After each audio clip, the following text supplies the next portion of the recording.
2026 अब शुरू हो रहा है और जब भी हम किसी करियर में अपना कदम रखते हैं या सोचते हैं कि हमें ये करना चाहिए तो एक बार कुंडली ज़रूर दिखा लेनी चाहिए कि बच्चों क्या की कैरियर काउंसलिंग जरूर करनी चाहिए।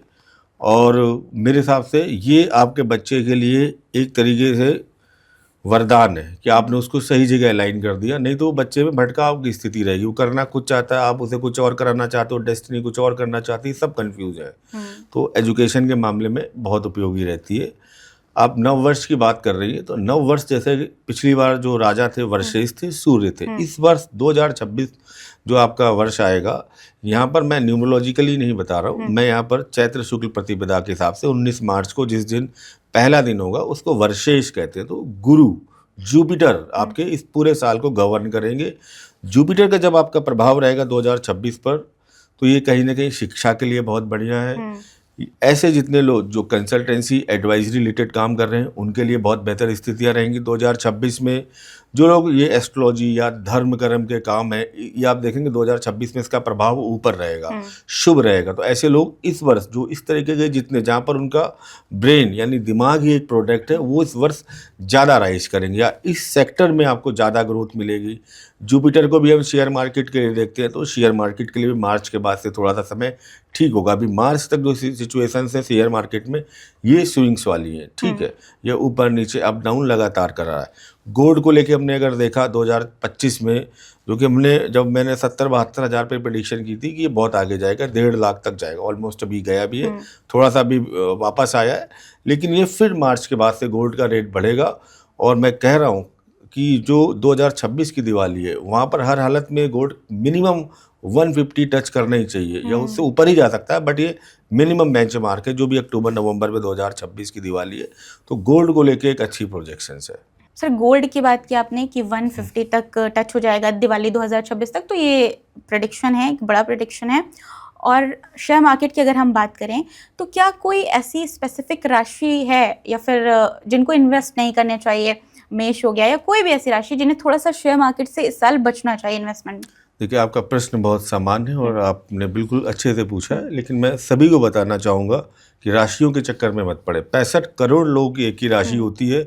मैं ये बोल दूंगी कर्क राशि वाले गोल्ड में इन्वेस्ट करें क्योंकि बृहस्पति उच्च का हो जाएगा, या शेयर मार्केट में करें। लेकिन 65 करोड़ लोगों की डेस्टिनी एक जैसी तो नहीं होगी, किसी की खराब दशाएं चल रही होंगी, किसी के खराब प्रॉमिस ही नहीं होंगे शेयर मार्केट में जाने के, तो फिर मेरे द्वारा किया कर्म किसी को नुकसान दे सकता है। तो राशि के चक्कर में तो आप मत पड़िए। आपकी कुंडली में शेयर मार्केट को लेके सबसे पहले तो प्रॉमिस होना चाहिए। आप पूछ रहे हैं शेयर मार्केट में फायदा होगा नुकसान होगा किस राशि को, तो पर्टिकुलर हर आदमी के इंडिविजुअल डेस्टिनी है। तो सबसे पहले जो कॉन्सेप्ट काम करता है प्रॉमिस, यानी 5th house, 8th house, Jupiter, mercury, 11th house, यह जो शेयर मार्केट के लिए जो कंडीशंस है आपके चार्ट में बहुत अच्छी है। चंद्रमा की स्थिति बहुत अच्छी है जो कि क्विक डिसीजन लेने में आपको करती है, तो ही आप शेयर मार्केट में जाइए। फिर आपकी वो दशा होनी चाहिए, कोई आपकी ऐसी दशा ना चल रही हो जो आपको लॉस करा दे, फाइनेंशियल लॉस करा दे। 12वें भाव की दशा चल रही है, 6ठे भाव की दशा चल रही है, या कोई खराब ट्रांजिट चल रहा है। तो मेरे हिसाब से राशि की जगह इंडिविजुअल आप देखिए, आपके चार्ट में चेक कराइए। अगर प्रॉमिस हो तो आप शेयर मार्केट में जाइए, नहीं तो मत जाइए। जनरल व्यू में बता सकता हूँ कि जो शेयर मार्केट को लेकर समय है मिड अप्रैल के बाद से और आपका ये 15 जून के आसपास, खासकर इसमें भी आपका जो 2 जून को ट्रांजिट हो रहा है जुपिटर का, उसके बाद से शेयर मार्केट के लिए एक अच्छा टाइम है। लगातार यहाँ शेयर मार्केट में आपको अच्छे फ्लो दिखेंगे। तो यहाँ पर अपना सोच समझ के, अपनी दशाओं के अकॉर्डिंग, अपनी कैलकुलेशन के अकॉर्डिंग आपको इन्वेस्ट करना चाहिए। मार्च तक आपको संभल के रहना चाहिए। गोल्ड एंड आपका शेयर मार्केट कभी भी आपको धोखा दे सकते हैं, सडन गेन सडन लॉस करा सकते हैं। तो जितने लोग सुन रहे हैं बहुत अपने हाथ बचा कर रखें कम से कम 19 मार्च तक। उसके बाद धीमे धीमे स्थितियां ठीक होंगी। अप्रैल के बाद से इन्वेस्ट करें प्लानिंग के साथ, अच्छे रिजल्ट्स आएंगे उन्हें 2026 में अप्रैल के बाद से। बहुत अच्छी बात कही सर ने कि प्लानिंग ज़रूरी है, प्लानिंग कीजिए, इन्वेस्ट कीजिए, रिजल्ट आएगा। अब हिंदू कैलेंडर की बात करें, आपने बोला कि नव वर्ष हमारा शुरू हो चुका है और सर शादियों को लेकर भी लोग बड़ा डरे हुए हैं अब, क्योंकि 26 भी आ रहा है, अंग्रेजी साल जिसे बोलते हैं।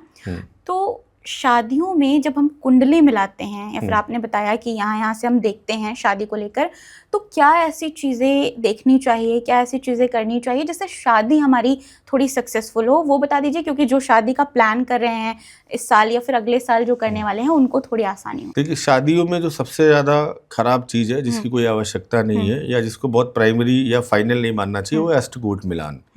शादियों में सबसे ज़्यादा जो प्रचलित व्यवस्था क्या है कि आपका बोल दिया गया कि 36 में से 28 गुण मिल गए, आप शादी कर लीजिए। नहीं, गुड़ मिलाकर कारण यहाँ पर जो तरीका है भाव मिलान। आपका 7th हाउस अच्छा हो, आपके लाइफ पार्टनर का 7th हाउस 7th लॉर्ड अच्छा हो, दोनों की कुंडली में लॉन्जिविटी को लेके कोई प्रॉब्लम ना हो, सब कुछ अच्छा मैच कर गया, लाइफ पार्टनर की लॉन्जिविटी नहीं, वो 8 साल बाद एक्सपायर कर गया, तो वो भी मैरिज आपकी डिस्कम्फर्ट है। बिल्कुल। किड्स का अगर आपकी कुंडली में प्रॉमिस नहीं है, किसी भी चार्ट्स में वीक है, तो वो भी आपके लिए प्रॉमिस है कि सब कुछ अच्छा चल रहा है लेकिन बच्चे नहीं हो रहे, तो वो भी शादी का डिस्कम्फर्ट है। सब कुछ अच्छा चल रहा है लेकिन सामने वाले का कैरियर ही खराब है, तो उसको भी तो आपको देखना पड़ेगा ना कि सामने वाला तो अर्निंग ही नहीं कर पाएगा जहाँ से आपकी शादी है, तो फिर भी वो शादी खराब कर देगा, चाहे जितना प्यार हो, चाहे कुछ भी हो, जब तक आपके फाइनेंशियल स्टेटस अच्छा नहीं हो वो दिक्कत करेगा। कोई रोग बीमारी क्रोनिक डिसीज ना हो किसी के चार्ट में, ये चेक करना चाहिए। तो इस प्रकार से एक थोरो एनालिसिस करना चाहिए पूरे चार्ट्स का, और उसको करने के बाद ही अप्रूवल देनी चाहिए। गुड़ चाहे 28 में से 36 में से 12 मिले, कोई फ़र्क नहीं पड़ता, बहुत सुखी शादी चल रही है। आंगलिक मांगलिक मिला के हमने मैच कर दिया, ये सब बकवास है। भाव मिलान अगर आपका अच्छा हो गया तो नॉन मांगलिक मांगलिक से भी शादी कर सकता है। भाव मिलान अगर आपका अच्छा नहीं, तो आपने चाहे जितनी मैच मेकिंग कर रखी है, भाव मिलान में 4-5 चीज़ें आपको देखनी चाहिए। सबसे पहले एक दूसरे के लिए जो पीस ऑफ माइंड है वो होना चाहिए, मेंटल स्टेटस मिलना चाहिए, सेक्सुअल प्लेजर होना चाहिए दोनों के चार्ट में। तीसरा, किड्स को लेकर स्थिति ठीक होनी चाहिए, फाइनेंशियल कैरियर दोनों चार्ट्स में एक दूसरे को पूरा कर रहे हो, लॉन्जिविटी में कोई दिक्कत ना हो, कोई क्रोनिक डिसीज ना हो। इतने अगर 8-10 आयाम आपने चेक किए, उसके बाद जो कि समय लगेगा, ये सॉफ्टवेयर वाला काम नहीं है कि आपने डाला किसी भी एस्ट्रोलॉजिकल ऐप में और आपने खुद ही पंडित बन के बता दिया कि साहब 28 गुण मिल गए और मंगल भी मैच कर दिया, ये भी मंगलिक है, इसका भी 4थे भाव में लगन में 12वें मंगल, इसका भी मंगल। ऐसा नहीं होता, ये नीम हकीम खतराए जान वाली चीज़ है। और इसीलिए जो तलाक हो रहे हैं, सेपरेशन हो रहे हैं, उसका भी एक कारण है कि शादी मिसमैच है। यहाँ पर जो एनर्जी है सामने वाले की एनर्जी से मैच ही नहीं कर रही है, तो मिसमैच है। तो शादियों का सीजन आ रहा है।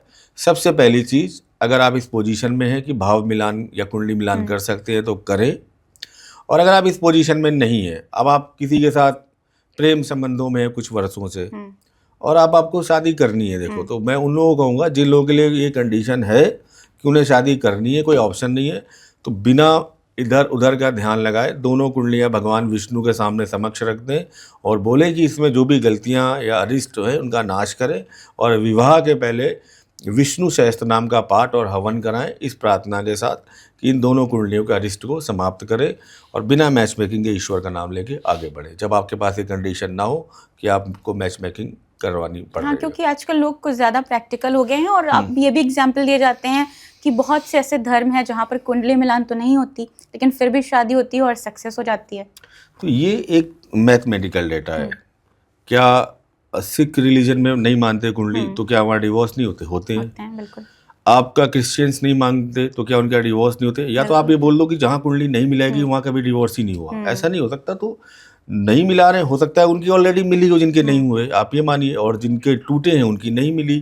तो यहाँ पर ये आप मानने चलिए अगर आप मिलाएंगे तो बेटर है, नहीं मिलाएंगे तो जो डिस्कम्फर्ट है वो फेस आएंगे। और एक अल्टीमेट ताकत है जो इन सब चीज़ों को ख़त्म कर सकती है, वो कोई पंडित नहीं है, कोई कुत्ते से पूजा, बरगद से पूजा, घट पूजन, ये सब बकवास है। इससे बेहतर है ईश्वर की प्रार्थना पे। ईश्वर से बड़ा कुछ नहीं, वो मिरेकल कर सकता है। आप रख दीजिए अपनी पत्रियाँ ईश्वर के सामने, परम पिता के सामने। इस मामले में मैं कहूँगा जो हमारे सिख भाई सबसे अच्छा करते हैं, वो सबसे बेस्ट है। वो गुरुद्वारे में रख देते हैं, तेरा तुझको अर्पण, अब तू जान, ये दोनों बच्चे तुम्हारा आशीर्वाद लेके आगे बढ़ रहे हैं। दैट ये सबसे बढ़िया है, इससे अच्छा कुछ है ही नहीं। तो आप ये कीजिए अगर आपको, लेकिन आप ये मत बोलिए कि हम किसी को नहीं मानेंगे, ना हम कुंडली मिलाएंगे और ना हम ये कोई रेमेडी करेंगे। तो फिर ठीक है, बारिश होगी आप भीगेंगे, आपने क्योंकि छतरी का इंतजाम नहीं किया, सीधी सी बात है। अब सर ये तो उनकी बात हो गई जिनकी अभी शादी नहीं हुई, अब वो शादी करने जा रहे हैं, तो वो आपकी बात सुनने के बाद चलिए ऐसे ऐसे मुझे मिलाना है, मिलवा लेते हैं। अब लेकिन जिनकी शादी हो चुकी है, उनकी शादी में प्रॉब्लम्स चल रही हैं, तो क्या कुछ ऐसा तरीका है जिससे थोड़ी स्टेबल हो जाए चीज़ें? देखिए, जैसे बीमारी आपने कही कोई है, तो बीमारी का कारण क्या है, कौन से प्लैनेट से प्रॉब्लम आ रही है, 7th लॉर्ड कौन है उनका, तो उसको देख के ट्रीटमेंट किया जा सकता है। वो ट्रीटमेंट मैं नहीं करूँगा, मैं केवल उनको रास्ता बताऊँगा कि आपको इसके बीज मंत्र का जाप करना है, सप्तमे इसको ठीक करना है, अगर सप्तम भाव पाप कर्तरी में है तो उसको ठीक कैसे कर सकते हैं। बेसिक वैदिक रेमेडीज़ जो ना कि कोई पंडित करेगा ना मैं करूँगा, वो करेंगे खुद ही, तभी उसका इम्पैक्ट आएगा। पंडित के कराने से पंडित का इम्पैक्ट आ जाएगा, उसकी मैरिड लाइफ अच्छी हो जाएगी। तो जिनको अगर करना है तो उस हिसाब से खुद अपनी रेमेडीज़ करें। बाकी कुछ जनरल रेमेडीज़ है जो हर आदमी कर सकता है, जिनकी चल रही है दिक्कत तो वो भी करे, जिनकी नहीं चल रही है वो भी करे। जैसे कि मैरिड लाइफ के लिए हमारी दुर्गा सप्तशती में बहुत अच्छा मंत्र है कि जो कन्याएं हैं जिनकी मैरिड लाइफ में दिक्कत चल रही है तो वो है ओम कात्यायनी महामाया मंत्र, या को मैं दे दूंगा, ये हर महिला करे जो अपनी मैरिड लाइफ में कंफर्ट पाना चाहती है। इसी तरीके से जो पुरुष है जिनकी मैरिड लाइफ में डिस्कम्फर्ट है या जिनकी मैरिज नहीं हो रही है, या ये जो चाहते हैं जिनकी मैरिज लाइफ और अच्छी हो, तो ओम पत्नी मनोरमा करके एक मंत्र है उसकी चैंटिंग करें। ये जो आप जनरल रेमेडीज़ है। फिर हर चार्ट के अकॉर्डिंग कुछ स्पेसिफिक रेमेडीज़ होंगी। देखिए, और कुछ चीज़ें तो ऐसी हैं जिसको कोई रेमेडीज़ भी बहुत ज़्यादा असर नहीं कर सकती। जीवन में 3 चीज़ें होती हैं। कुछ चीज़ें आपकी जो फिक्स कर्मा में, दृढ़ कर्म में कन्वर्ट हो गई हैं, उस इवेंट को लेके आपको इस जीवन में कष्ट, नुकसान, दुख उठाना ही पड़ेगा, चाहे एक बार कर लो शादी और चाहे आप 4 बार कर लो। तो सबसे पहले तो ये चेक करना चाहिए कि आप पर्टिकुलर जिस इवेंट के लिए पूछ रहे हो कि आज इस मैरिज में डिस्कम्फर्ट है, दूसरी मैरिज कैसी है। अगर आगे के डिविजनल चार्ट सपोर्ट नहीं कर रहे हैं, D1, D9, D45, D30, D60 सब जगह अरिस्ट है शादी को लेके, इट मीन्स कि ये फिक्स कर्मा है जो कि आप पूर्व जन्म से लेके आए। तो इसमें आपको केवल अब एक बार जो आपका कार्मिक डेट कट चुका है, अब आपको शांति के साथ बैठना चाहिए और मैरिज लाइफ में आपको डिस्कम्फर्ट होगा। सर, शादी हो गई, शादी के बाद बच्चे, और फिर जब बच्चे बड़े होते हैं तो करियर की भी टेंशन होती है। तो जो पेरेंट्स देख रहे हैं या फिर जो लोग अभी अपने करियर में आगे बढ़ना चाह रहे हैं, तो उनके लिए क्या ज्योतिष में कुछ है? देखिए, बिल्कुल है। आपके करियर में आपके क्या काउंसलिंग में पार्ट ये रहता है कि आपको कौन सी स्ट्रीम में जाना चाहिए, जो कि 12th के बाद शुरू हो जाता है। ऑलमोस्ट आजकल तो 9-10 से ही शुरू हो जाता है। एस्ट्रोलॉजिकली आप इसका मैक्सिमम यूज ऐसे कर सकते हैं कि अपने बच्चे की कैरियर काउंसलिंग, कि इसको किस फील्ड में हमें ले जाना है। तो पहले तो इसकी एजुकेशन कैसी होनी चाहिए, तो वो D24 चार्ट से, कई बच्चे शुरुआत में बहुत ख़राब पढ़ते हैं, बाद में बहुत अच्छा पढ़ना शुरू कर देते हैं। तो इसकी एजुकेशन हमें कैसी दिख रही है। एजुकेशन के बाद इसका प्रोफेशन टेक्निकल दिख रहा है, अकाउंट CA दिख रहा है, मैनेजमेंट दिख रहा है। ये सारी चीज़ें बहुत आसानी से पता की जा सकती है। अगर सही टाइम पर आपको आपकी जो फ्लो है डेस्टिनी का उसके साथ अगर अलाइन कर दिया जाए, तो आपके जीवन में क्या होगा कि आप कम इनपुट में ज़्यादा आउटपुट निकाल पाएंगे। आप देखते हो कई लोग MBBS MD करने के बाद क्या कर रहे हैं, UPSC किसी जिले के DM, उनकी एजुकेशन काम नहीं आई। कई लोग BTech करने के बाद MBA करके मैनेजमेंट का काम, सेल्स मार्केटिंग का काम देख रहे हैं। तो उन्होंने क्या किया, उन्होंने अपने आप को डेस्टिनी के साथ अलाइन नहीं किया, तो वो जो एजुकेशन ली उसका यूटिलाइजेशन ही नहीं कर पाए, पढ़ा कुछ कर कुछ और रहे। तो एस्ट्रोलॉजिकली क्या होगा कि आपकी एजुकेशन का लिंक आपके प्रोफेशन के साथ आपकी सही चीज़ों को सही तरीके से जोड़ दिया जाए, तो फिर आप जो काम करेंगे, जो पढ़ाई पढ़ेंगे, वो आपके कैरियर में बहुत इंपॉर्टेंट हो सकती है। तो मेरे हिसाब से आप कैरियर काउंसलिंग में एस्ट्रोलॉजिकल जो पार्ट है वो बहुत इंपॉर्टेंट है, और मैंने देखा है जिन लोगों ने इसको फॉलो किया है और अपने मैक्सिमम आउटपुट को वहाँ से यूज़ किया है, वो लाइफ में आगे बढ़े हैं। और जो लोग नहीं करते, वो कहीं ना कहीं उनकी एजुकेशन में डाइवर्जन हो जाता है कि पढ़ते कुछ हैं करते कुछ हैं, या बनना था लता मंगेशकर बन गए सचिन तेंदुलकर। तो ये आपकी चार्ट क्या बोल रहा है, क्या इस बच्चे में अगर आर्ट को लेके बहुत अच्छी स्किल्स दिख रही है और माँ बाप करें नहीं तुमको तो USA में मुझे IT का प्रोफेसर वो IT में ले जाना है, AI में काम करना है, तो बच्चा क्या करेगा, जीवन भर मर मर के काम करेगा, वो अकेले में गाना गाएगा। जो स्किल्स है आपने दबा दी, जहाँ पर बच्चा एक बड़ा इम्पैक्ट कर सकता था, आज वो क्या एक जनरल सी नौकरी कर रहा है। या जो बच्चा आपका टेक्निकल में बहुत बड़ा इम्पैक्ट कर सकता है, आपने उसे किसी गलत डायरेक्शन में भेज दिया। तो ये अलाइनमेंट की स्पोर्ट्स में इसको अच्छा भेजना है, क्योंकि ये बड़ा विषय है। क्योंकि अगर आप गलत डायरेक्शन में चले जाते हैं 12-13 साल की उम्र में, तो आप अपने जीवन का जो सबसे गोल्डन टाइम है वो ख़राब कर देंगे। आपके स्पोर्ट्स पर्सन बनने के चांसेस कम है, आप प्रोफेशन में जा ही नहीं सकते। तो फिर अगर आपने शुरुआत में टेबल टेनिस, क्रिकेट या कहीं पर भी समय लगाया, तो आप खराब ही कर रहे हैं 8-10 साल अपने। तो आप देखिए आपकी कुंडली क्या कह रही है, आपको आर्ट्स में जाना चाहिए, सिंगिंग, डांसिंग, कि आपको स्पोर्ट्स में जाना चाहिए, कि आपको IIT JEE की तरफ जाना चाहिए, कि नीट करना चाहिए, कि आपको UPSC करना चाहिए। डेस्टिनी क्या कह रही है आप ये समझो।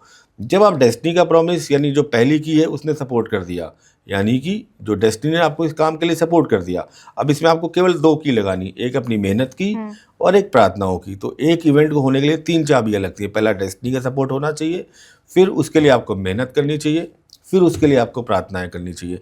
ये तीनों चाबी जिस इवेंट में लग जाती है वो इवेंट हो जाता है। जब डेस्टिनी सपोर्ट नहीं करती तो आप मेहनत और प्रार्थनाओं से भी कई बार काम नहीं बन पाता या आपको दिक्कत आती है। अब सर जब साल शुरू होता है हमारा, तो एक हम अपनी लव लाइफ के बारे में सोचते हैं कि शादी हो जाएगी, एक करियर के बारे में, और तीसरा हेल्थ के बारे में भी सोचते हैं कि भाई हमारी हेल्थ अच्छी रहनी चाहिए। तो एस्ट्रोलॉजी का हेल्थ में क्या इम्पोर्टेंस है? देखिए, एस्ट्रोलॉजी का एक और टूल यूज होता है मेडिकल एस्ट्रोलॉजी, जिसको कहते हैं। मेडिकल एस्ट्रोलॉजी में क्या होता है कि आपकी आने वाली दशाएं, जैसे 22वां दृष्टिकोण, 64वां नवांश अगर एक्टिवेटेड हो रहा है आपकी दशा अंतरदशा में, तो ये आपको बीमारियां दे सकती हैं, या 85वां आपका द्वादशांश, ये सारी जो चीज़ें हैं आपको बताती हैं कि आपकी हेल्थ अब कैसे रहने वाली है 2026 में, या ओवरऑल आगे कैसे रहने वाली है। तो यहाँ से आप ये प्रिवेंटिव इन्फॉर्मेशन यूज़ करके, कि आपको किसी ने बताया कि आपकी कुंडली सपोज किसी क्रॉनिक डिसीज़ कैंसर के लिए प्रोन है, तो आपको उसको लेके अपनी लाइफस्टाइल ठीक रखनी चाहिए। कुछ ऐसे कॉम्बिनेशन बन रहे हैं, शनि, राहु, जुपिटर, या 11th हाउस जो हर चीज़ की वृद्धि करता है। तो यहाँ पर अगर कैंसर जैसी बीमारी या कोई आपका रोड एक्सीडेंट दिख रहा है, तो आप उस प्रिवेंटिव इन्फॉर्मेशन के साथ उस चीज़ को बचा सकते हैं, या उसका इम्पैक्ट प्रार्थनाओं के माध्यम से कम कर सकते हैं। मेडिकल एस्ट्रोलॉजी आपको आपकी हेल्थ का एक ओवरऑल एक वो देती है कि कैसी आपकी हेल्थ ओवरऑल लाइफ रहेगी, और कौन कौन से टाइम ड्यूरेशन में आपको केयरफुल रहना है, कौन सी बीमारी से आपको बच के रहना है, बॉडी का कौन सा पार्ट आपका सबसे ज़्यादा सेंसिटिव है उसको ध्यान रखना है। तो जैसे कि आप अपना मेडिकल चेकअप कराते हैं, तो मेरा तो ये भी कहना है कि आप एक बार अपना एस्ट्रोलॉजिकल चेकअप भी कराओ। 2026 आ रहा है, आप चेक कराओ कि पहले तो आप अपना मेडिकल पॉइंट ऑफ व्यू से ही पूछो कि 2026 में मुझे ऐसा कोई दिख रहा है, कोई बीमारी आ सकती है, या मेरी बीमारी में ओवरऑल किस चीज़ के होने के चांसेस ज़्यादा हैं, या 2026 मेरा नीट एंड क्लीन जाएगा, तो आप मेडिकल एस्ट्रोलॉजी से पकड़ सकते हैं। प्लस आपकी यहाँ पर वर्ष कुंडली भी काम करती है। आप वर्ष कुंडली के माध्यम से, जो कि मुंथा मुंथेश की स्थिति, मुद्दा, पात्यायनी दशाएं जो वर्ष कुंडली में होती हैं, वर्षेश क्या है आपकी कुंडली में पर्टिकुलर, इन सब का एनालिसिस करके आप अपने 1 साल का लेखा जोखा कि मुझे इस साल कहाँ रुकना है, इस साल कहाँ जाना है, कौन से सेक्टर में इन्वेस्ट करना है, कौन से सेक्टर में नहीं इन्वेस्ट करना है, अपनी फिजिकल हेल्थ को कैसे ध्यान रखना है, कौन सी रिलेशनशिप पे इस वर्ष मुझे ज़्यादा ध्यान देना है, किस चीज़ को मुझे इग्नोर नहीं करना है, शेयर मार्केट में लगाना है तो कौन से सेक्टर में लगाना है। इन सारी चीज़ों को आप एस्ट्रोलॉजिकली जान सकते हैं और अपने वर्ष को इम्पैक्टफुल बना सकते हैं। जनरल रेमेडी सभी के लिए इस वर्ष अगर जो करना चाहते हैं, बृहस्पति का साल है, एजुकेशन सेक्टर के लिए कुछ करें, यानी कि आपके घर के आसपास कोई गरीब बच्चा हो, या कोई ऐसा व्यक्ति जिसकी एजुकेशन में दिक्कत आ रही हो, आप अपनी श्रद्धा अनुसार उसके एजुकेशन में इस वर्ष कुछ दीजिए, फीस जमा कर दीजिए, कापी किताब दिला दीजिए, बस्ता यूनिफॉर्म दिला दीजिए। आप देखिए आपका बृहस्पति अच्छा होगा और उसका पूरा सुप्रभाव आप पर रहेगा। कुछ हो सके तो इस वर्ष आप किसी तीर्थ स्थान की यात्रा कीजिए, बृहस्पति से संबंधित है, आप जाइए नव वर्ष पे किसी ऐसे स्थान पर, भगवान जगन्नाथ के यहाँ, महाकाल के यहाँ, कम से कम एक तीर्थ स्थान इस वर्ष जरूर जाएं आप, तो आपके जीवन में सुप्रभाव आएंगे। 2026 में जो नेगेटिव इम्पैक्ट हैं वो कम होंगे। ये रेमेडी भी है और एक तरह से कर्म भी है। कर्म भी अगर है। हम किसी की फीस दे रहे हैं, किसी की हेल्प कर रहे हैं, तो ये हमारे कर्म भी है जो हमें इम्पैक्ट करेंगे। सर, वैदिक रेमेडीज होती हैं वो इफेक्टिव होती हैं, तो अब कुछ लोग नए साल में अपना घर खरीदना चाह रहे होंगे, कुछ लोग चाह रहे होंगे कि भाई हमको पैसा मिले, स्टेबल रहे, पैसा जाए ना, रुका रहे, तो इन चीज़ों के लिए क्या कोई रेमेडी है? पहले धन की बात करते हैं हम। देखिए, धन के लिए मैं जनरल रेमेडी बता सकता हूँ, क्योंकि स्पेसिफिक सबके चार्ट में सेकंड लॉर्ड अलग होंगे, 11th लॉर्ड अलग होंगे। 2026 में एक ये जो मंत्र है माँ लक्ष्मी के लिए, धन प्राप्ति के लिए और जीवन में बाधाओं को हटाने के लिए, ये मंत्र है ओम सर्व बाधा विनिर्मुक्तो। ये मंत्र पूरा आप इनको दे दीजिएगा या आ जाएगा। तो इस मंत्र की आप 11 बार डेली चैंटिंग कीजिए, आपके जीवन में तो धन को लेकर स्थितियाँ बहुत बेहतर और अच्छी होंगी। आप हेल्थ को लेकर अगर कुछ करना चाहते हैं तो उसके लिए तो फिर सबसे अच्छा है कि सूर्य को आत्मा का कारक माना गया है। ये जर्नल है, हर की कुंडली में लग्न लॉर्ड लग्न अलग होगा, फिर भी जर्नल रेमेडीज, सूर्य को मजबूत करना है। सूर्य जब मजबूत होगा, आपके अंदर का सेल्फ कॉन्फिडेंस मजबूत होगा। सूर्य को आत्मा का कारक कहा गया है, पितरों का कारक कहा गया है। तो सूर्य के लिए आप एक काम कीजिए, एक तो आदित्य हृदय स्रोत का पाठ संडे शुरू कीजिए सभी लोग, और सूर्य को अगर जल देने की व्यवस्था हो आपके पास तो सूर्य को जल जरूर दीजिए आप। इससे आपकी आत्मा प्रबल होगी, कॉन्फिडेंस बनेगा। सूर्य क्या है, आपका समाज में सम्मान है, सोसाइटी में रिस्पेक्ट है। तो आप ये आपकी बढ़ेगी, इंक्रीज होगी। मन यानी कि मन बहुत चंचल है, जब तक मन एक चीज पर फोकस नहीं होगा आप अपने जीवन में नहीं जा सकते। आज आप कुछ कर रहे हैं, 2 दिन बाद आप कुछ कर रहे हैं, मन अस्थिर है, सब कुछ अस्थिर है। तो सबसे पहले तो आत्मा को मजबूत करना चाहिए कि आपका कॉन्फिडेंस बहुत अच्छा हो। दूसरा, आपका मन स्थिर हो कि आप जिस चीज़ पे फोकस कर रहे हैं वो चीज़ आपकी हो। मन का जो कारक है चंद्रमा, और चंद्रमा को ठीक करने की एकमात्र इस विश्व में रेमेडी है, वो है भगवान शिव की आराधना। जितने लोगों को ये समस्या आ रही है, ओवर थिंकिंग, परेशानी, या मन को लेके एक जगह मन नहीं लगता फिर दूसरी जगह चले जाते हैं, तो उनको एक काम करना चाहिए, इस साल भगवान महाकाल के दर्शन करने चाहिए। और महाकाल के दर्शन करते हुए भस्म आरती अटेंड करनी चाहिए, वो सुबह के टाइम होती है उज्जैन में, और वहाँ बैठ के महामृत्युंजय मंत्र की चैंटिंग करें, जो कि ओम त्र्यंबकम यजामहे सुगंधिम पुष्टिवर्धनम। वहाँ बैठ के महाकाल को देख के आनंद लीजिए। पूरे वर्ष देखिए आपका मन स्थिर रहेगा। सूर्य की उपासना करने से कहीं ना कहीं आपका जो जीवन में आत्मविश्वास है वो लौट कर आएगा। समाज में नाम सम्मान और रैंक अथॉरिटी पावर मिलेगी आपको। मान सम्मान मिलेगा तो पैसे भी मिलेंगे, बिल्कुल जाहिर सी ठीक बात बात है। है। सर, अब जो मकान खरीदना चाह रहे हैं अपना नया, या फिर गृह प्रवेश करना चाह रहे हैं कुछ, तो उनके लिए क्या कोई वैदिक रेमेडी है? देखिए ये स्पेसिफिक हो जाएगी। सबसे पहले तो आप मकान खरीदना चाह रहे हैं, उसके लिए वो दशाएं होनी चाहिए आपकी कुंडली में प्रॉमिस होना चाहिए। तो जैसे भूमि का कारक है, जो मैं जर्नली बता रहा हूँ, ये सब जर्नल है, सब लोग कर सकते हैं। भूमि का कारक मंगल को बोला गया है, भूमि का। तो आप एक काम करें, इस वर्ष हनुमान जी की आराधना करें, उनका आशीर्वाद लें, हनुमान चालीसा का पाठ करें। जो लोग चाहते हैं कि उनका मकान इस वर्ष बने, इस वर्ष शिफ्ट हो, इस वर्ष प्रॉपर्टीज़ में जाए, तो अब हनुमान जी के लिए सबसे बेस्ट रेमेडी कहता हूँ, हनुमान चालीसा तो घर पर पढ़े। इस वर्ष एक काम और करें, जो मकान की अभिलाषा रखते हो, कैची धाम का नाम सुना होगा, नीम करोली बाबा, वहाँ पर जाएं, जो नैनीताल के पास है। वो हनुमान जी के स्वरूप माने जाते हैं। बड़ा शुद्ध आश्रम है, कोई वहाँ पर प्रसाद नहीं चढ़ाना, कुछ नहीं करना। आप जाइए, वहाँ बैठिए, उस जो शक्ति है उसको अनुभव कीजिए, और वहाँ बैठ के आप पूर्ण मनोरथ के साथ सुंदरकांड का पाठ करके आइए। आप देखिए आपके लौट के आने के बाद से आपके जीवन में जो आपने अभिलाषा मांगी है मकान को लेके, वो डेफिनेटली पूरी होगी। सर, हेल्थ की बात हम लोग कर रहे थे, तो हेल्थ में जैसे मैं बहुत सारे एस्ट्रोलॉजर और न्यूमरोलॉजिस्ट से बात करती हूँ, तो उनका कुछ लोगों ने मुझे ये कहा कि जो नंबर्स होते हैं ना, हर नंबर्स की कुछ एक बीमारियाँ होती हैं, मतलब वो रिप्रेजेंट करते हैं एक बीमारी को। तो उम्र के किसी न किसी पड़ाव पर वो बीमारियाँ इंसान में आती हैं। तो इसको लेकर आपका क्या कहना है? आप न्यूमरोलॉजी की बात कर रहे हैं, नंबर बेस, तो न्यूमरोलॉजी पे तो मैं जवाब देना चाहूँगा कि वो लोग जो भी करते हैं बहुत जेनेरिक होता है। कोई भी न्यूरोलॉजिस्ट आज तक ऐसा न हुआ है और न हो सकता है कि अगर कोई व्यक्ति आईसीयू में लेटा है तो ये बोल दे कि इसके नाम के आगे ये जोड़ दो, ये बढ़ा दो, ये आईसीयू से 2 घंटे में बाहर आ जाएगा या 4 घंटे में बाहर आएगा। कभी नहीं आएगा।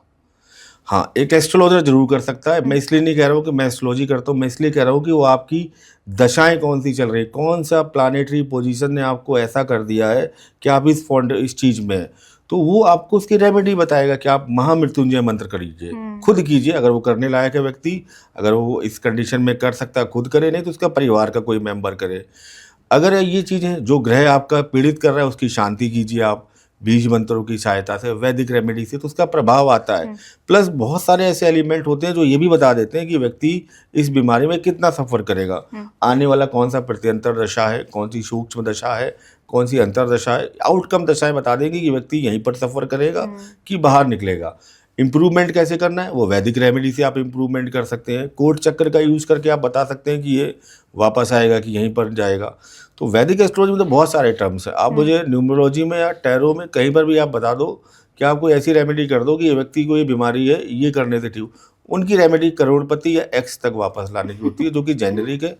तो मेरा ये मानना है कि आपकी कुंडली में अगर आपके लग्न लॉर्ड की स्थिति अच्छी है, लग्न की स्थिति अच्छी है, जिसको कहा गया है, जिसको के.एन. राव सर कहते हैं कि अगर आपका लग्न, सूर्य और चंद्रमा मजबूत है, इसको ट्राइपॉड बोलते हैं, तो आपके जीवन में जो भी कष्ट आएगा, चाहे बीमारी हो, चाहे उतार चढ़ाव हो, आप निकाल ले जाओगे। लग्न क्या है? रेलगाड़ी का इंजन जितना मजबूत है, लग्न लॉर्ड, पीछे के जो डब्बे हैं वो तो कॉम्प्लीमेंट्री है, उसके साथ चल रहे हैं। अगर इंजन मजबूत है तो कुछ टर्बुलेंस आया भी तो वो निकाल ले जाएगा। अगर इंजन गड़बड़ हो गया आपका, यानी लग्न लॉर्ड ये खराब हो गए तो आपको हेल्थ रिलेटेड इश्यूज आएंगे।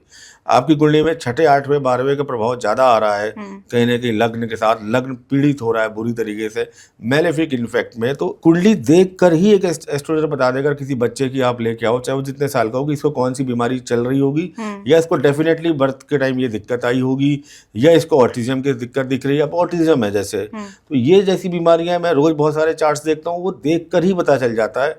मरकरी बुरी तरीके से पीड़ित है, जुपिटर बुरी तरीके से पीड़ित है, मून एफ्लेक्टेड है, अलग अलग चार्टों में बुरी तरीके से एफ्लेक्टेड है, तो सीधे सीधे दिखाता है कि इस व्यक्ति की मानसिक क्षमता में दिक्कत है, इसको स्पीच के इश्यूज आएंगे, इसको अपनी चीज़ें बहुत डिले होंगी, या कहीं ना कहीं जो दिमाग से संबंधित काम है इसमें कमी आ रही है। तो अब क्या है कि अब बीमारी तो आपने बता दी है और होगी, अब इस बीमारी का इलाज क्या है? इस बीमारी का इलाज है कि इनसे संबंधित आप काम करो। अब चंद्रमा ठीक करना है, भगवान शिव की आराधना करो। मून ठीक करना है आपको, आप गौशाला में जाके सेवा करो। मरकरी आपको बृहस्पति ठीक करना है, आप किसी गरीब बच्चे के एजुकेशन में हेल्प करो। धर्म कर्म के कार्यों में जो आप दान पुण्य कर सकते हो वो करो। ये वैदिक ये आपकी ब्लेसिंग सर्व करने के तरीके हैं। दूसरा, आप कुछ इनके जो वैदिक बीज मंत्र हैं इनकी चैंटिंग करो, विष्णु सहस्त्र नाम का पाठ करो। बीमार आदमी है, मैं गारंटी लेता हूँ, अगर कोई भी व्यक्ति बीमार है अपने घर में और बहुत उसको दिक्कत चल रही है, 3 महीने लगातार अगर वो नारायण कवच का पाठ करता है या सुनता है, उसकी बीमारी ठीक हो जाएगी। हर व्यक्ति को जो स्वास्थ्य कष्ट से जूझ रहा है 2026 में चाहता है कि वो रिपीट ना हो, उसके साथ नारायण कवच का पाठ शुरू करो। आप देखिए आपके शरीर की जो बीमारी है नारायण कैसे ठीक करेंगे। नारायण जब किसी के साथ आ जाते हैं तो प्लानिटरी पोजीशन एक तरफ रखी रहती है। प्रसंग आपको मैं सुनाता हूँ। अर्जुन ने संकल्प लिया था कि सूर्यास्त तक मैं जयद्रथ को मार दूंगा, क्योंकि उन्होंने अभिमन्यु की हत्या की थी, लेकिन सूर्यास्त हो गया, वो नहीं मार पाए। जैसे ही वो बाहर आए अग्नि में प्राण देने के लिए अपने, तो वहां पर भगवान श्री कृष्ण ने क्या कहा कि तुरंत उन्होंने कहा कि ये रहा सूर्य का दोबारा तुम राइज हो, और ये रहा जयद्रथ, मार दो।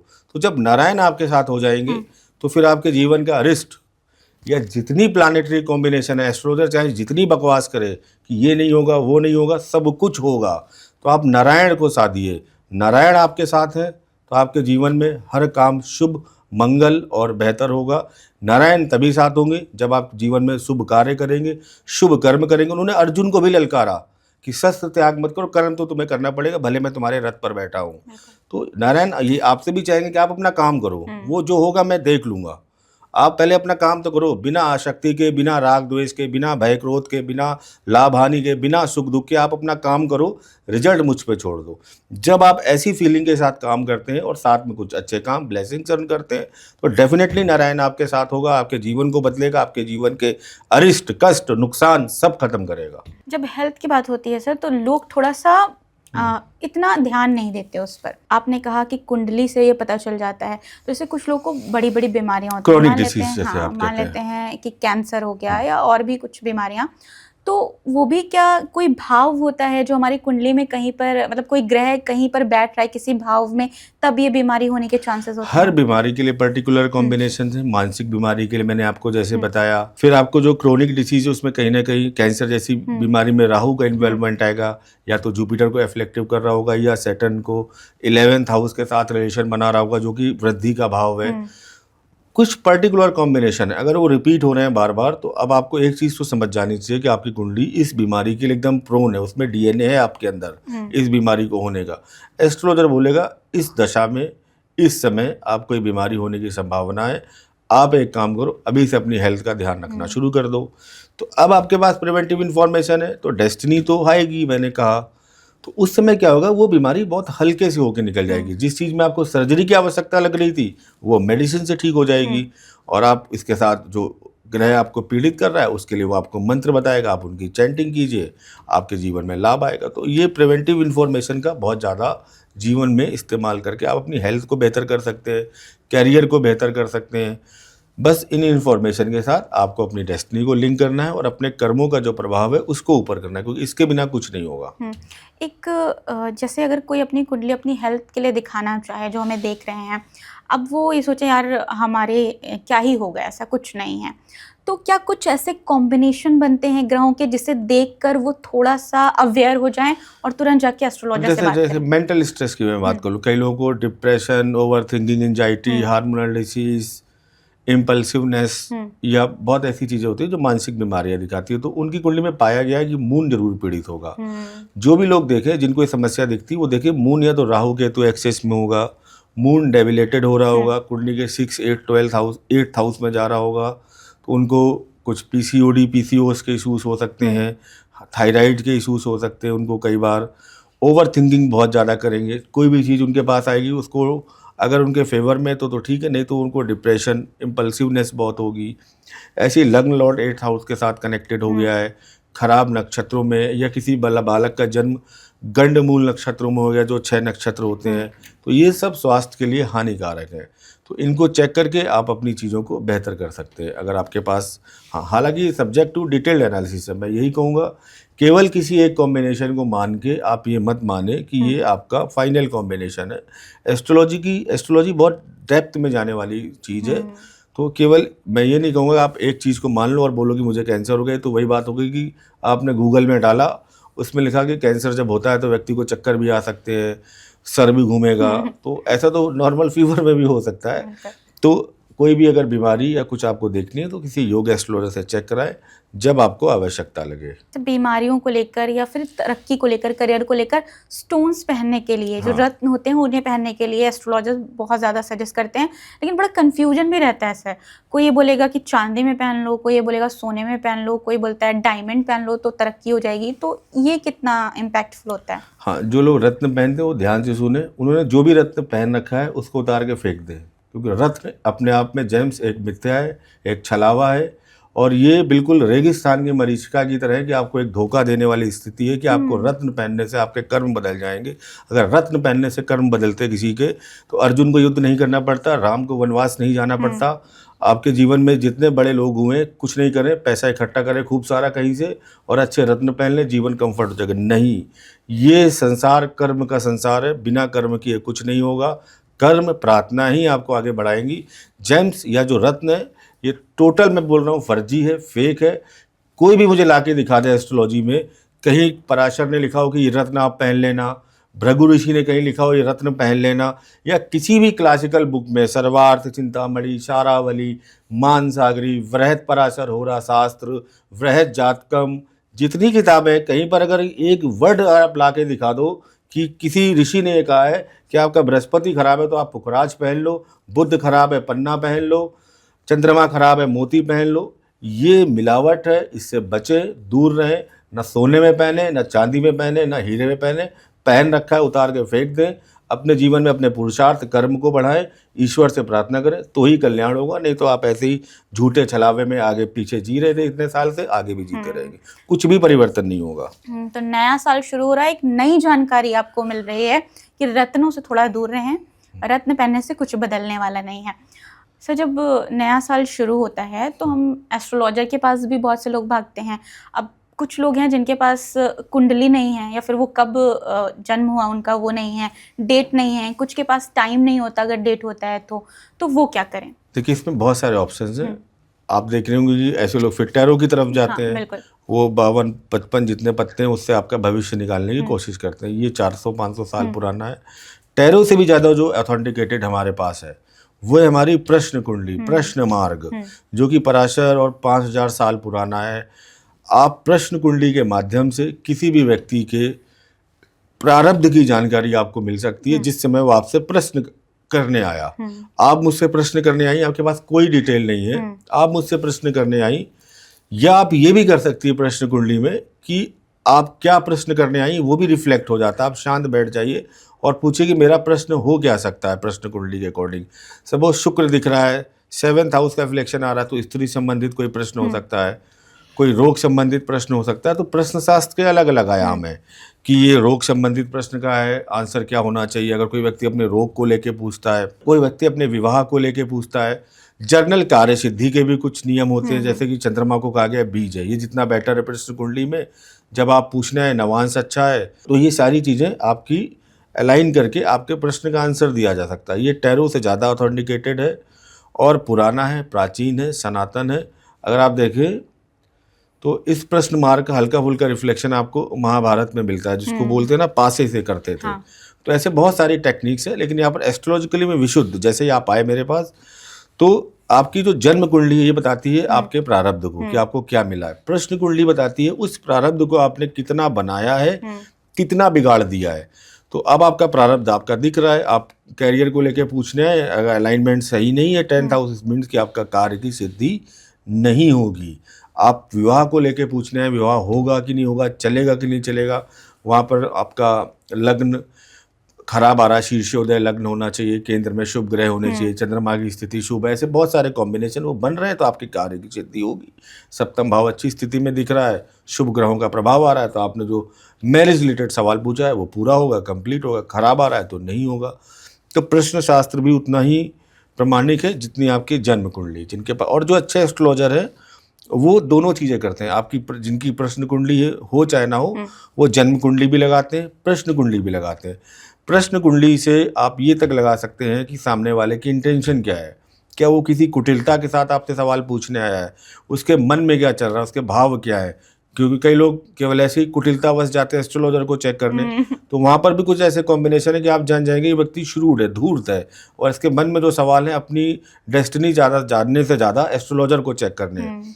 तो वहाँ पर फिर वो अपनी डेस्टिनी बिगाड़ने ही आता है। अगर आपको एस्ट्रोलॉजर को चेक करने जाना, आप मत जाओ, क्योंकि कोई एस्ट्रोलॉजर आपको बुलाने तो नहीं जा रहा है। आपको विश्वास है आप जाइए, नहीं विश्वास है मत जाइए।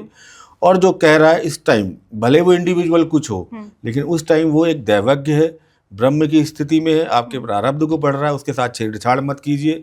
उसकी जो वास्तविकता है उस पर प्रश्न चिन्ह मत लगाइए, शांत सुनिए। अगर आपको लगता भी नहीं मैच करा तो भी अपना जो सम्मान है वो बरकरार रखिए। कई लोग बहुत वो सुनने आते हैं जो उनको चाहिए लेकिन एस्ट्रोलॉजर जो अच्छा होगा वो वही बताएगा जो है। मेरे पास भी बहुत सारे लोग अपने मन का सुनने आते हैं, लेकिन मैं मन का जब नहीं सुनाता तो उनको लगता है कि उनकी वेस्टेज ऑफ मनी हो गई। लेकिन उनको ये नहीं पता कि ये वेस्टेज ऑफ मनी नहीं है उनकी, ये उनके जीवन का एक बचाव है। वो कह रहे हैं कि मैं ये करना चाहता हूँ, मैं फुटबॉल प्लेयर बनना चाहता हूँ। मैं कह रहा हूँ कि फुटबॉल प्लेयर मत बनो आप, आपका कोई कैरियर नहीं, और उल्टा आप अपना अगर जॉब छोड़ दोगे तो आपकी ज़िंदगी और ख़राब होने वाली है।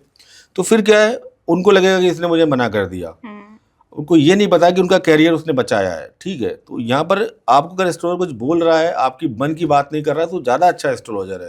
ये तो सामान्य तो बहुत अच्छी बात है, आप कुछ भी मत करो, आप जो पूछो मैं बोलूँ कर दो, फिर आप भी कुछ, हम भी कुछ करने की आवश्यकता नहीं। लेकिन अपने ज्ञान से, अपनी रिसर्च से अगर वो बता रहा है कि आप ये काम मत करो तो आप उसको मानो, उसमें अपने ईगो पर मत लो। या एस्ट्रोलॉजर को केवल बोलना, अपमानित करने के उद्देश्य के साथ मत जाओ, अच्छी भावना के साथ जाओ और मजे काटने मत जाओ। अगर जीवन में दिक्कत है तो जाओ। कई लोग इस अप्रोच के साथ भी जाते हैं, चलो एक ये नए बाजार में आए हैं, इनको भी चेक कर लेते हैं। आप क्यों चेक करने जा रहे हो? आपको अगर आवश्यकता नहीं है, ये तो वही बात हो गई कि आप डॉक्टर के पास जाके बैठ गए और अब आप कह रहे हो आप मुझे चेक करो, बताओ पिछले 6 साल पहले मुझे कहाँ पे सर्जरी हुई थी, मेरे कौन से अंग में दर्द हो रहा है। कर सकता है वो डॉक्टर भी कैपेबल है, एस्ट्रोलॉजर भी कैपेबल है, लेकिन उसके लिए उसको समय चाहिए। और फिर ये कहीं ना कहीं आप उसकी प्रामाणिकता की मांग कर रहे हैं, जो कि गलत है। अच्छा एस्ट्रोलॉजर मैं आपको बता दूं, आपके जाते ही आपसे कुछ नहीं पूछेगा, शांत बैठेगा और आप उसको सुनिए ध्यान से। वो आपकी डेस्टिनी के मेजर इवेंट्स या जो खराब एरियाज उन पर फोकस करना शुरू करेगा, अच्छे एरियाज उन पर फोकस करना शुरू करेगा। आप खुद पता चल जाएगा आपकी डेस्टिनी मैच हो रही है। तो इस तरीके से आप अपने जीवन को एस्ट्रोलॉजी के माध्यम से बेहतर और सुगम बना सकते हैं। प्रश्न कुंडली के बारे में बताया कि इससे सब कुछ जाना जा सकता है। जैसे अगर कुछ लोगों के पास अपना टाइम नहीं है कि वो किस समय पे पैदा हुए हैं, जन्म हुआ है उनका, तो क्या ये चीज़ वो भी बता देती है और उससे कुंडली हमारी बन जाती है? उसके लिए एक अलग प्रोसीजर है जिसको हमारे यहाँ BTC कहा जाता है, बर्थ टाइम करेक्शन। आपको आपकी डेट पता है, जैसे कि आज 13 नवंबर है, ठीक है, और आपकी माताजी कहती थी कि भाई शाम का टाइम था, अंधेरा हुआ नहीं था, होने वाला था। हाँ, मम्मी लोग ऐसे ही बताती हैं। या फिर सुबह सुबह एकदम हम उठे ही थे, या फिर दोपहर का खाना खाया था, उसके बाद फिर तुम्हारा जन्म हो गया। ऐसी जो बेसिक इन्फॉर्मेशन है इनका यूज़ करके लग्न को सेट किया जाता है। लग्न को सेट करने के बाद फिर आपके डिविजनल चार्ट सेट किए जाते हैं। इसके लिए क्या होता है कि आपकी जो पास्ट लाइफ के इवेंट्स हैं, जैसे जो फिक्स इवेंट है, आपकी मैरिज किस डेट को हुई, आपके बच्चे का जन्म कब हुआ, आपकी एजुकेशन कौन से सेक्टर में, आप प्रोफेशन क्या करते हैं, आप अपने जीवन में कोई दुर्घटना का शिकार हुए हैं, मैरिड लाइफ की क्या कंडीशन है, माता पिता की किसी की डिमाइस हुई, ये फिक्स इन्फॉर्मेशन है डेट वाइज। तो वो कम से कम ऐसी 8-10 डेटा को इकट्ठा करेगा, जो कि मैथमेटिक्स का पार्ट है। फिर इन डेटास को वो अलाइन करने की कोशिश करेगा। आपका जो रिवर्स गोचर या ट्रांजिट है पीछे ले जाएगा उस टाइम को। हर 1 घंटे 2 घंटे में पहले लग्न सेट करेगा, लग्न सेट होने के बाद फिर वो नवमांश सेट करेगा जो कि 10-12 मिनट में बदल जाता है। नवमांश के बाद वो और नैरो आएगा 5 मिनट की रेंज, फिर वो आखिरी में आपके D30 D60 चार्ट तक को करेक्ट सकता है। D60 चार्ट जो 30 सेकेंड में चेंज हो रहा है, तो वो आपके टाइम को धीमे धीमे जो आपका एक्यूरेट टाइम था उससे भी ज़्यादा एक्यूरेट दे सकता है, क्योंकि आपने तो घड़ी देख के बताया होगा। जो आपके 1990 से पहले पैदा हुए हैं तो उनमें क्या होगा, दीवार घड़ी होगी, डिजिटल घड़ी तो थी नहीं, तो 8:15 भी एक ही है, 8:14 भी एक ही है, 8:13 भी एक ही है, 8:15 ही बोलेंगे आप, 8:15, क्योंकि वो आपको टच करती हुई दिखेगी सुई। तो उसमें क्या होगा, आपके कुछ डिविजनल चार्ट मैच नहीं करेंगे, जैसे कि D60 चार्ट बदल जाएगा आपका, जो कि पराशर कहते हैं कि बहुत इंपॉर्टेंट है। लोग मुझसे पूछते हैं आपके पास पॉलिटिशियंस की इन्फॉर्मेशन कैसे आती है, लेकिन इनकी डेट्स और डेट ऑफ बर्थ डे निकालना और लमसम टाइम सबको पता होता है। उसको फिर हम करेक्ट करते हैं, जो के एन राव भी करते थे। अगर आप बड़ी प्रेडिक्शन कोई दे रहे हैं तो आपको, जैसे ममता बनर्जी की देनी है, नीतीश कुमार की देनी है, तो उनके टाइम को आपको करेक्ट करना पड़ेगा, उससे मेहनत लगेगी। आपको पता होगा कि किस पहली बार शपथ कब ली, दूसरी बार शपथ कब ली, तीसरी बार कब शपथ ली, या इनके जीवन में पारिवारिक स्थिति क्या है। जैसे नीतीश कुमार जी की पत्नी का जो सुख है वो कम है, ठीक है, और बहुत सारे इवेंट्स उनके आप मैच करके, ममता बनर्जी का आपको अगर बर्थ टाइम निकालना है, आपके पास डेट ऑफ बर्थ है, लमसम टाइम है, उसके बाद से आप लग्न सेट करके, मेहनत लगेगी 1-2 दिन, आप सेकंड तक निकाल सकते हैं। फिर वहाँ से जो प्रेडिक्शन होगी वो एक्यूरेट होगी। तो किसी भी व्यक्ति का अगर समय लमसम में नहीं भी पता है, उसको अगर डेट पता है, तो वहाँ से हम बर्थ टाइम करेक्शन कर देते हैं। नया साल जब शुरू होता है सर, एक आखिरी सवाल ये है, मैं चाहती हूँ आप मेरे ऑडियंस को बताएं, तो लोग बड़ा जश्न मनाते हैं और शराब खूब पीते हैं, तो इससे क्या इम्पैक्ट पड़ता है उनकी एनर्जीज पर, उनके नए साल पर? देखिए, शराब पीना, नॉन वेज, ड्रिंक, अल्कोहल, ये हमारी परंपरा नहीं है किसी वर्ष को शुरुआत करने की। हमारे यहाँ जो पहला वर्ष होता है वो नवरात्रि का पहला दिन होता है, चैत्र मास की, जहाँ पर हम अपने शुद्धिकरण करते हैं। 9 दिन उपवास रख के हम अपनी आत्मा और शरीर की शुद्धि करते हैं। तो वही रूल यहाँ पर भी फॉलो करना चाहिए। चलो आप इंग्लिश कैलेंडर से मना रहे हो, सबसे पहले तो नए साल वाले दिन आपको सुबह टाइम से उठना चाहिए और सबसे पहले मंदिर जाके दर्शन करने चाहिए। फिर कुछ धर्म कर्म का कार्य करना चाहिए, कुछ चैरिटी, जो आपकी श्रद्धा हो। ये नहीं कि आपको हज़ारों रुपए दान करने, आपके पास कुछ नहीं है, 5 रुपए का एक पार्ले जी का पैकेट ले लो और किसी गरीब को, किसी स्ट्रीट डॉग को खिला दो, शुद्धिकरण के साथ। उस दिन अपनी जो ऊर्जा है जो पूरे वर्ष के लिए, तो अपना ऑरा पॉजिटिव किए, अच्छे लोगों से मिलें, धर्म कर्म के काम करें। शराब, मदिरा, अल्कोहल, आप 31 दिसंबर को रात के 3 बजे तक पार्टी कर रहे हो और सुबह पहले दिन ही साल के 11 बजे सो के उठ रहे हो नशे की हालत में धुत होके, ये मत कीजिए आप। अगर आप सच में चाहते हैं कि आप पूरा वर्ष आपका अच्छा रहे, तो आप 31 की रात को आराम से शांति से सोइए, जैसे आपके रूटीन होते हैं। 1 तारीख को उठ के टाइमली उठिए। उस दिन अगर हो सके तो छुट्टी लीजिए ऑफिस से, छुट्टी लेके अपना शुद्धिकरण कीजिए। उस दिन सुबह उठ के सबसे पहले विष्णु सहस्त्र नाम का आप पाठ कीजिए। उससे क्या होगा, 9 के 9 ग्रह आपके ठीक होंगे, वर्ष भर आपको अच्छा रिजल्ट देंगे। उसके बाद किसी मंदिर जाइए, प्रार्थना कीजिए, कुछ समय वहाँ पर बिताइए। उसके बाद दिन का कुछ हिस्सा आप चैरिटी, धर्म कर्म, समाज सेवा, सोसाइटी के वेलफेयर के लगाइए। और उस दिन कोशिश कीजिए कि आपके जितने काम हो वहाँ से ब्लेसिंग्स अर्न हो, या कुछ ऐसा काम करें जिससे किसी की आत्मा से आपके लिए आशीर्वाद निकले। तो आप किसी गरीब व्यक्ति को, जैसे कि जनवरी का महीना होता है, कंबल दान कर दीजिए, कपड़े दे दीजिए, खाना खिला दीजिए। आप देखिए, आप ये अच्छे काम करते हैं, आप 4-4, 5-5 हज़ार रुपये इंडिविजुअल शराब पार्टी में खर्च कर रहे हैं, उससे बेहतर 1000 रुपये का अगर आप दान कर देते हैं तो पूरा वर्ष आपका बेहतर और अच्छा रहेगा। तो थैंक यू सो मच, आपने बहुत अच्छी अच्छी बातें बताई और उम्मीद है कि इससे हमारी ऑडियंस को बहुत कुछ सीखने को मिला होगा, बहुत हेल्पफुल होगा ये एपिसोड आपके लिए। अगर आप शादी नए साल में करने जा रहे हैं या फिर हेल्थ को लेकर कुछ कन्फ्यूजन है या कुछ भी है, तो ये पूरा एपिसोड आपने देख लिया होगा अब तक। कुंडली ज़रूर दिखाइए एक बार, जो सर ने बताया वो चेक कीजिए और जो उपाय, वैदिक रेमेडीज़ जो बताई हैं उसको फॉलो करिए। कमेंट में अगर कोई सवाल हो तो वो भी ज़रूर ड्रॉप कीजिएगा। उम्मीद मौका मिला, सौभाग्य मिला तो दोबारा सर के साथ एक एपिसोड करेंगे और आपके सवाल भी ज़रूर लिए जाएंगे। आज के लिए फ़िलहाल इतना ही, तब तक के लिए अपना बहुत सारा ख्याल रखिए। फिर मुलाकात होगी और चैनल को सब्सक्राइब करिए, जैसा कि मैं हमेशा कहती हूँ, लाइक किए बिना जाइएगा मत। बहुत बहुत शुक्रिया आपका। मेरा भी सभी दर्शकों को बहुत बहुत धन्यवाद। आपका नववर्ष मंगलमय हो, शुभमय हो, शुभ कार्य कीजिए। किसी के जीवन को बदलने का अगर मौका मिले तो बदलिए, फिर देखिए आपके साथ कैसी ईश्वरीय अनुकंपा जुड़ती है। बहुत बहुत धन्यवाद।